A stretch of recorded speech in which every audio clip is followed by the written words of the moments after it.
Halo, assalamualaikum. Saat ini saya berada di Kota Tenggarong, persisnya di depan Museum Mula Warman. Nah ini di Tenggarong ini baru habis selesai mengadakan erau. Tepatnya kemarin tanggal 1 Oktober ya, udah selesai. Sekarang museumnya lagi ditutup ya, nggak boleh masuk, dan juga memang udah sore, memang nggak boleh masuk, udah sore kan. Nah saat ini mereka berkemas-kemas untuk membersihkan area stadion yang dipakai untuk acara. Nah ini karena saya sudah cukup lama juga ya nggak ke Tenggarong, ya sekarang lah mampir walaupun cuma sampai di depan. Nah ini Museum Mula Warman. Kerajaan Kutai ini itu kerajaan tertua yang ada di Indonesia. Mereka berdiri di abad keempat sebelum Masehi. Jadi awal mulanya kerajaan Kutai itu berada di Morakaman. Setelah di Morakaman pindah ke Tenggarong. Untuk spesifik ceritanya bagaimana, saya juga agak takut bercerita. Takut salah ya. Itu raja terakhirnya itu Raja Mula Warman. Kalau untuk raja yang pertama tuh Kudungga. Terus untuk raja yang kedua, tolong direvisi siapa tahu saya salah. Yang kedua itu pertama Kudungga, yang kedua Asla Warman, yang ketiga Mula Warman. Yaitu, nah inilah biasanya ya ularnya itu, ular naganya itu tuh di depan pintu masuknya itu. Jadi ceritanya ularnya itu antara perempuan dan laki-laki sepasang gitu ya. Nah itu diarak menuju ke kapal, di depan ini ada dermaganya. Nah terus ular itu nanti diturunkan di Kutai Lama Tenggarong gitu kan. Nah itu aja yang saya bisa berbicara. Saya takut, bukannya takut salah sih, sejarah sih saya tahu ya, saya juga tahu karena saya juga orang darah Kutai ya. Itu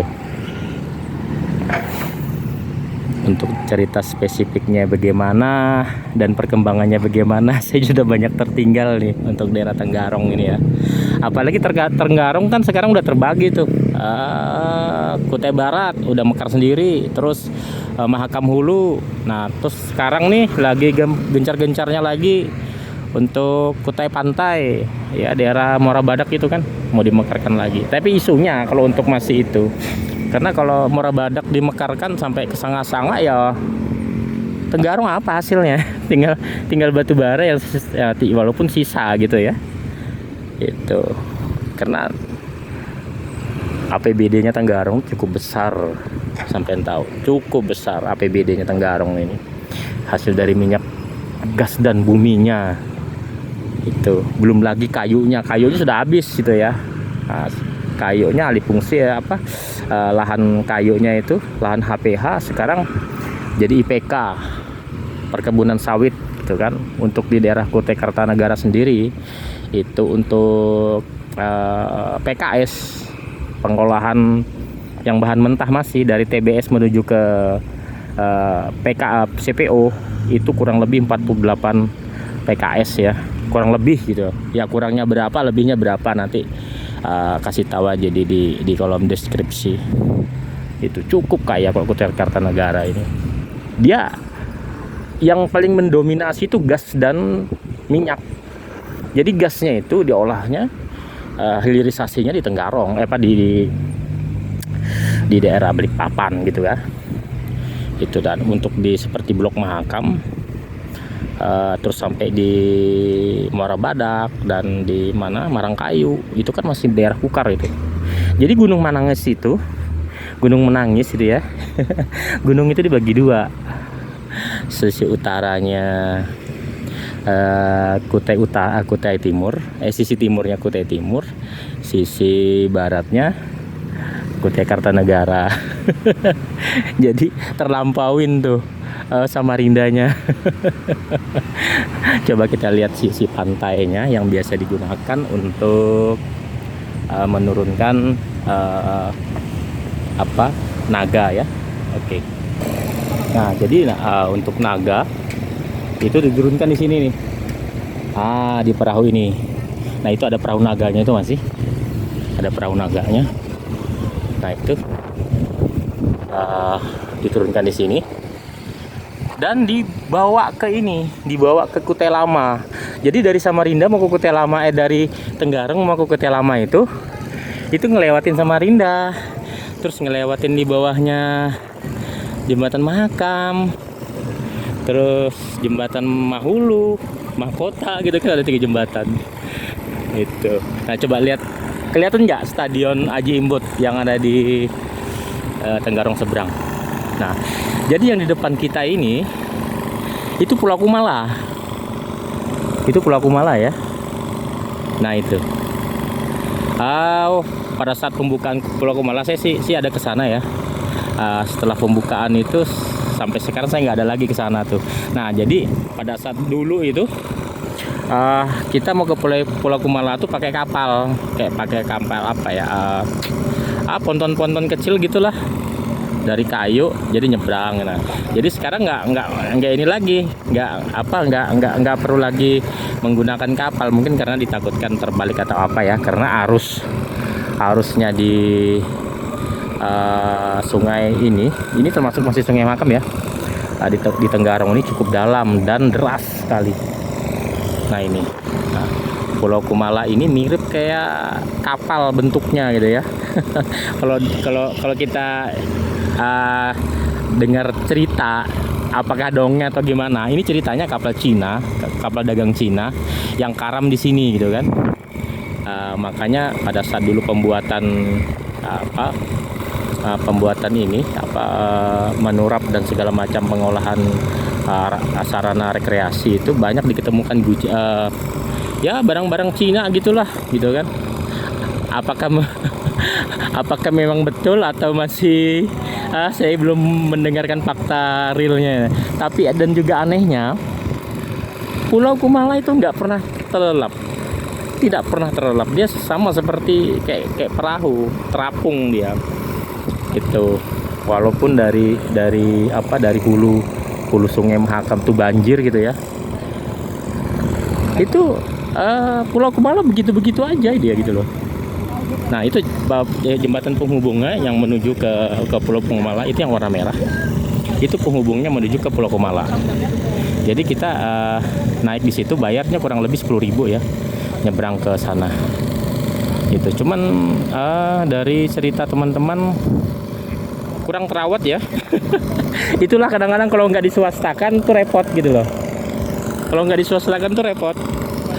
Karena kalau sama Prusda ya, bukannya Prusda jelek gitu ya, mungkin ini ya kurang modal kali kan. Itu. Ini tepiannya depan kawasan, di depan museum ini dibenerin nih, diperbaikin, ditambah dipercantik. Nah, dulu kan cuma jembatan kayu ulin ini. Nah, dulu tuh kita di Kalimantan kalau untuk jalan-jalan jembatan atau pelabuhan tuh kebanyakan kayu ulin gini nih, yang setebal-tebal begini nih. Nah, itu juga sampai 100 tahun bisa usianya, apalagi cuman di sungai gitu kan, air tawar. Itu. Ya, cuman sebagus apapun kalau kayu ya tetap kelihatannya agak kumuh gitu ya. Nah, sekarang udah mulai diperbaiki, dimenahin lagi, dipercantik lagi di depan stadion, di depannya Museum Mula Warman. Nah, ini sih cukup lama juga nggak ke museum ini ya. Mungkin mau 3 tahun 4 tahun kali ya. Nah, ini udah banyak. Dia modelnya kayak model Eropa ya. Itu karena ceritanya ini dari cerita ya, dari orang tua ke orang tua, bukan dari buku sejarah saya baca. Jadi waktu bangsa Belanda itu waktu mau mengolah Blok Mahakam, dan juga karena kerajaan Kutai itu pada saat itu bermitra dia sama kerajaan pemerintah Belanda. Nah, makanya untuk di Balikpapan itu sarana yang diberikan oleh Kerajaan Kutai kepada pemerintah Belanda. Makanya untuk Bandar Sepinggan itu awalan dikasih nama Haji Muhammad Sultan Sulaiman Sepinggan Balikpapan gitu kan, karena jasanya beliau gitu kan, jasanya beliau. Karena untuk Kerajaan Kutai di Kalimantan Timur ini arealnya cukup luas kalau menurut saya.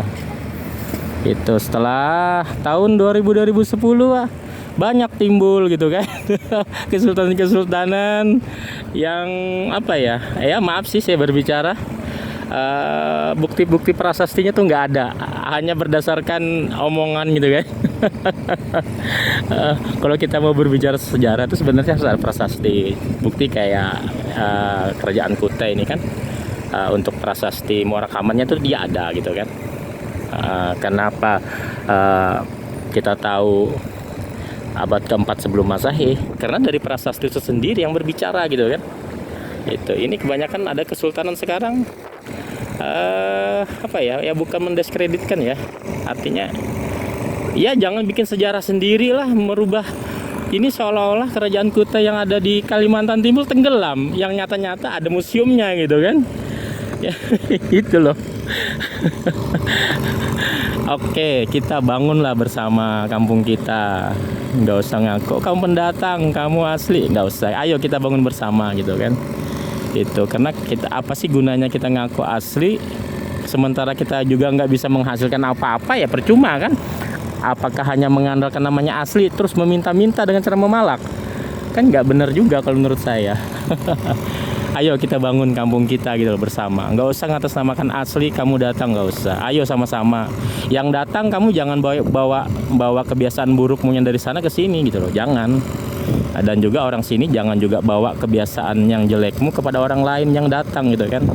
Kita ambilkanlah budaya yang baik gitu ya untuk membangun negeri kita, karena negeri kita tidak akan juga bisa berdiri maju tanpa bantuan dari lain.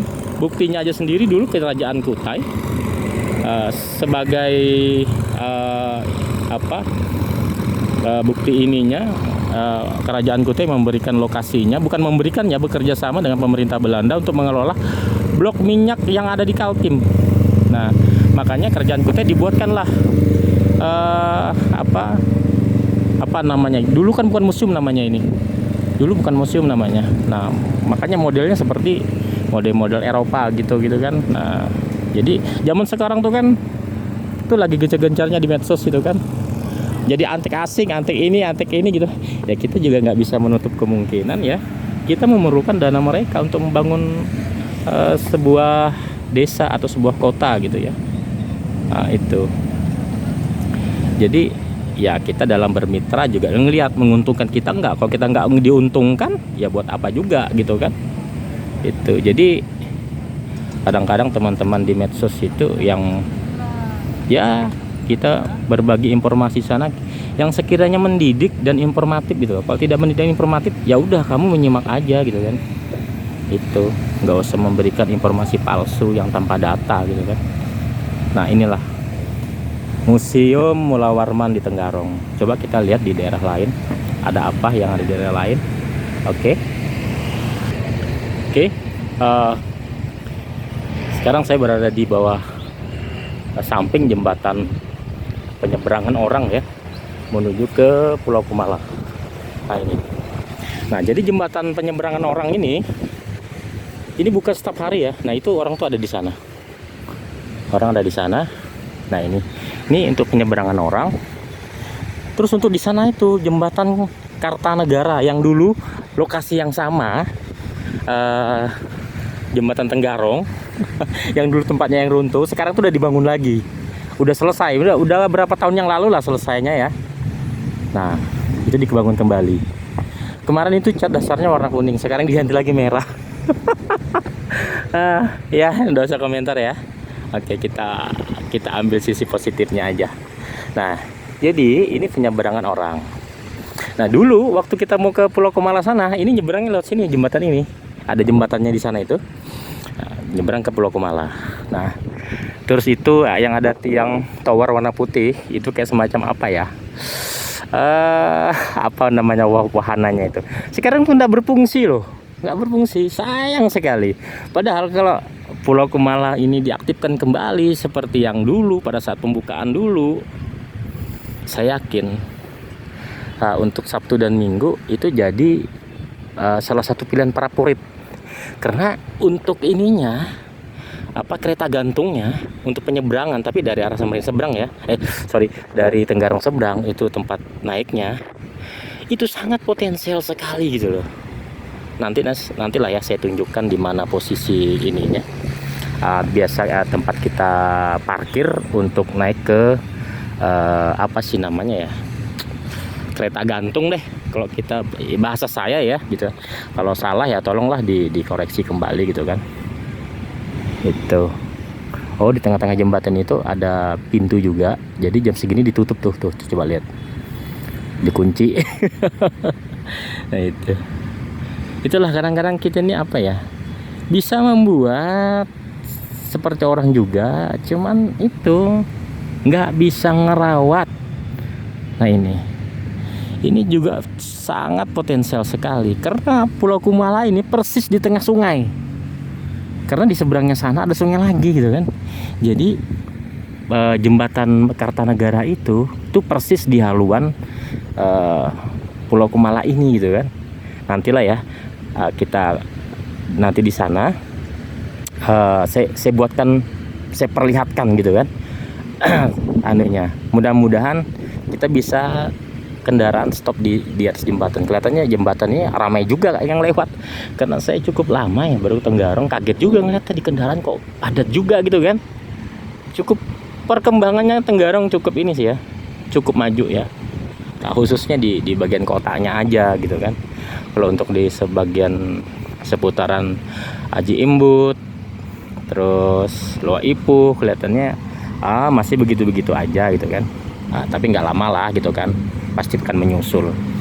Biasa aja lah, orang-orang di sini itu senang hidupnya berkelompok begitu kan. Itu.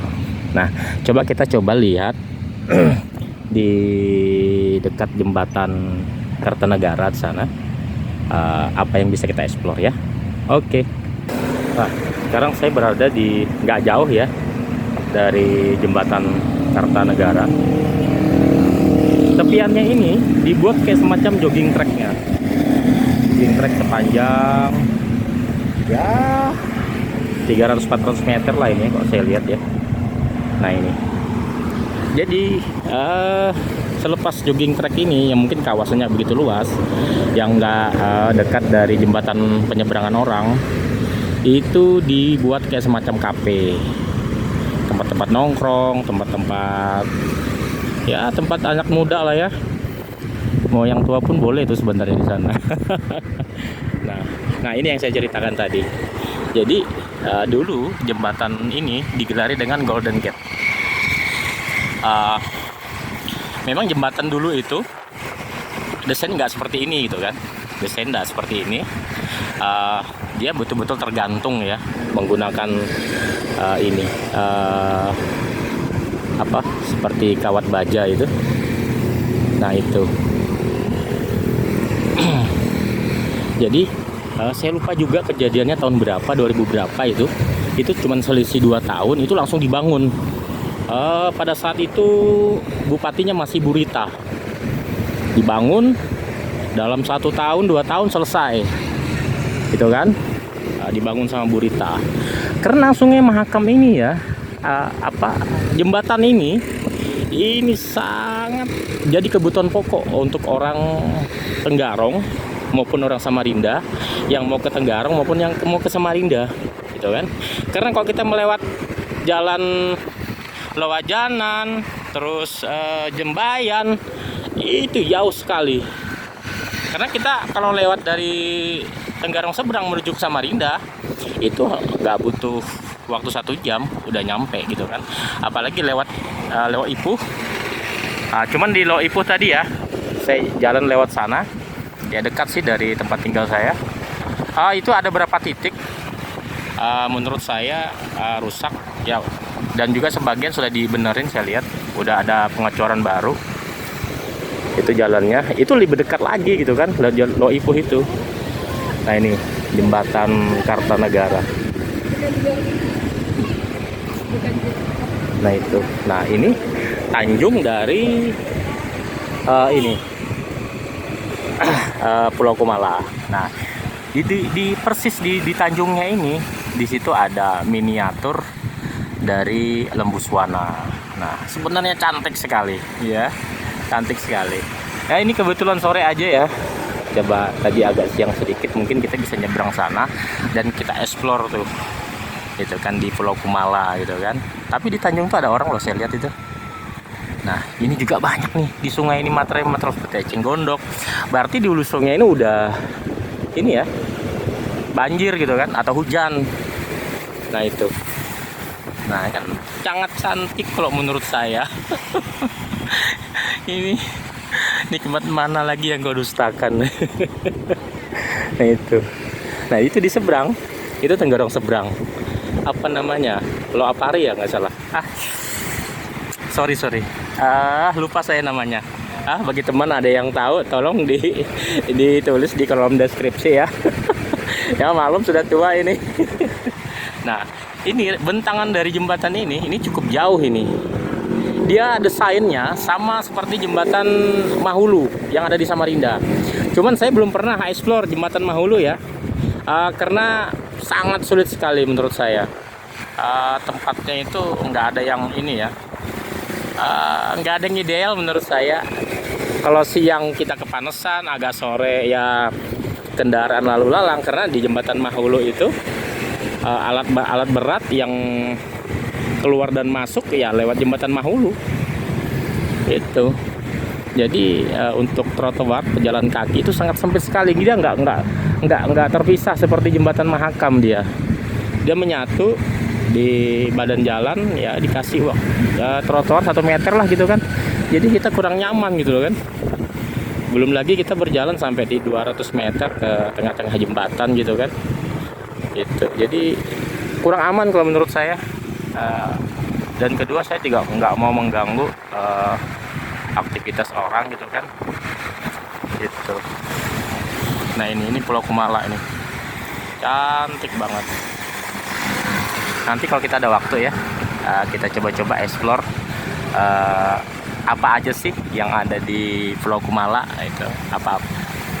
Nah itu di seberangnya ini, di depan kita gitu kan, di depan sampingnya patung Pulau Kumala itu ada tongkang yang melintas ya Pak. Tadi ada 1 unit terus yang tongkang batubara yang udah melintas, saya lihat tadi kan. Cuman nggak tertangkap kamera aja gitu kan, karena terlalu jauh. Nah ini apa nggak cantik gitu. Nah itu, nih sebentar lagi mereka melintas. Coba kita lihat dari sini. Karena batu bara yang melintas di bawah jembatan Mahakam di Samarinda itu kebanyakan dari Tenggarong sini gitu. Ya 70% tuh Tenggarong, masih daerah Tenggarong. Ya sisanya dari Kubar, Kutai Barat gitu. Kutai Barat tuh jauh kan, nggak seberapa. Tambang di sana cuman berapa ya, 2 atau 3 itu tambang batu bara yang saya tahu ya. Itu paling banyak itu Kutai Kartanegara batu baranya. Nah itu, nih takbutnya udah terlihat tuh, tinggal tongkangnya lagi yang belum. Nah ini arusnya di Sungai Mahakam ini cukup deras tuh di Tenggarong, makanya pada saat jembatan Kartanegara dulu runtuh itu banyak sekali yang meninggal. Jadi didatangkanlah penyelam dari ahlinya gitu ya untuk mencari, ternyata dalam sekali, banyak yang belum ditemukan. Makanya kami sempat orang Samarinda nggak mau makan ikan sungai. Itu padahal aman-aman aja ya, bukan piranha ya. Nah itu tongkang bermuatan batu bara. Nah terus di sisi jembatan sana arah ke Loipuh itu ada jeti, ada batu bara juga. Tempat loadingnya batu bara di situ saya lihat tadi. Cuman saya mau masuk, mau buat video di sana, saya takut karena pemiliknya nggak ada. Nanti dikira apa lagi kan? Repot nanti jadinya. Saya hanya mau menunjukkan ke teman apa, kalau orang Kalimantan sih tahu ya. Teman-teman kita di luar lah ya. Gini loh. Tongkang kalau batu bara dimuat ke ke Tongkang begini gitu, bukan pakai sekop gitu ya. Kalau pakai sekop kan kapan selesainya? Nah itu, oh dibantu juga. Ini padahal air nih air surut ya, air menurut turun nih menurut saya. Nah itu, ini sudah agak gelap. Tenggarong sudah mulai, udah jam 6 lewat. Mungkin kita harus segera pulang, dikhawatirkan kemalaman di jalan. Mungkin itu aja video yang saya buat hari ini dari Tenggarong. Nantikan video saya selanjutnya. Sampai jumpa.